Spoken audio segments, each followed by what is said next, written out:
Welcome back to The Lead. Now it's time for the Politics Lead. In Hillary Clinton's first interview since leaving the State Department, she is finally coming clean. Yes, she admits she's wrestling with the idea of running for president. Now, it's taken a while for her to get there. Let's recap. In 2011, the question got an emphatic no. Will you run for president in 2016? No. Then, in 2012, a slight tweak in the verbiage. You know, I've said I really don't believe that that's something I will do again. Finally, this year, in an interview with CNN, I am not thinking about anything like that right now. But now, in an interview with New York Magazine's Joe Hagan, Clinton says this: "I will just continue to weigh what the factors are that would influence me making a decision one way or the other." I'll translate that in my Hillary to English, English to Hillary dictionary. She is thinking about it. The Lead's Aaron McPike is here to break this down. Aaron, she also said this is a decision she doesn't want to make too soon or too lightly. Yeah, well, there's a good reason for that, Jake, because not only is there this big story out with this Clinton interview, there is another story out today, 13 pages long, dripping with characters and anecdotes for Clinton World. So she's opened the floodgates, and her supporters can start to try to get some bundlers, to get some donors, and I'm sure they're very happy about that. But I think some of her supporters may not be happy about the attacks. We will someday launch a woman into the White House.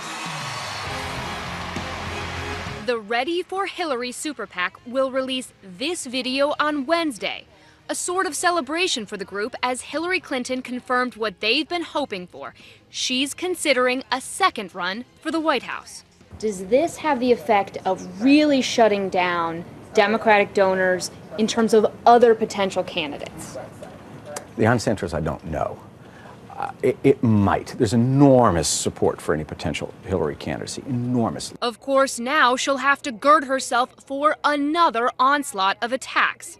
In a brand new interview with New York Magazine to discuss her intentions, she and her associates are already pressing the case that she's more prepared than ever to be commander-in-chief. "I've had a unique, close, and personal front row seat, and I think these last 4 years have certainly deepened and broadened my understanding of the challenges and the opportunities that we face in the world today," she says.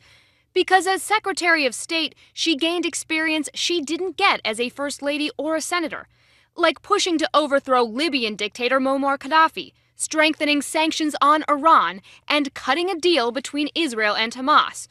There's also the experience of facing congressional heat over the death of 4 Americans in Benghazi. This kind of scrutiny, some of it fair, some of it unfair, it goes with the territory. But not everyone in Clinton's orbit is happy that the wheels are in motion so soon.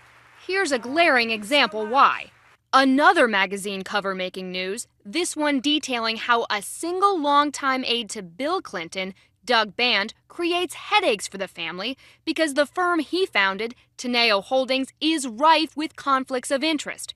The former president was a paid advisor to Teneo and has since stepped down.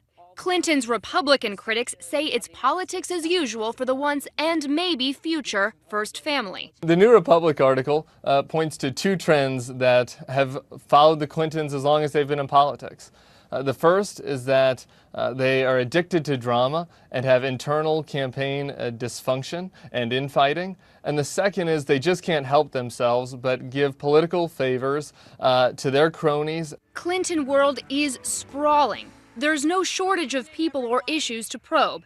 And now that Hillary Clinton may return to the political arena, Republican super PACs like America Rising aren't waiting for her to announce before they attack. What that has done is given people like us in the Republican Party and on the right an opening to discuss her record and to discuss her deficiencies on issues in the news. There's no denying that. But Clinton aides do have a retort to the complaints of drama and dysfunction. Hillary Clinton doesn't repeat her mistakes. Now, Jake, there's one other big takeaway, I think, from these 2 articles, and that is Clinton orbit has gotten so huge. There was a really interesting anecdote in the Joe Hagan story this weekend that I'm sure the New York Magazine story, and that is that Bill and Hillary Clinton were both in Bogota separately last year. They had dinner together, and then they went back to separate hotels with their huge entourages. Two huge international celebrities. Erin McPike, thank you.